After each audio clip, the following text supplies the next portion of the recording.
Hey everyone, and welcome back to another video. And in this video, I'm going to show you how to update your Nintendo Switch 2 dock. Now, this video is going to be particularly useful for individuals. Let's say that for some reason, your dock isn't necessarily working with your Nintendo Switch 2. So you might be thinking that it's due to a faulty update. How do you actually go ahead and update your dock? Now, this video is going to be short, sweet, and simple, guys. There's not going to be a lot of steps involved.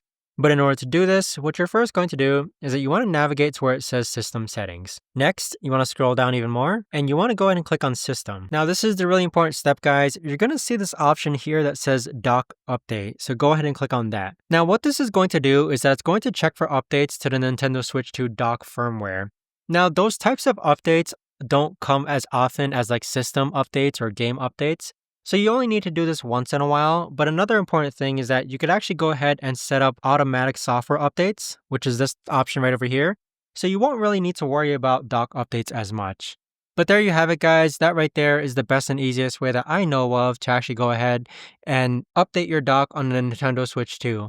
If you guys know of a better or easier way to actually do this, let me know in the comments down below. I would love to know. Thanks so much for watching, and I'll see you guys all in the next video.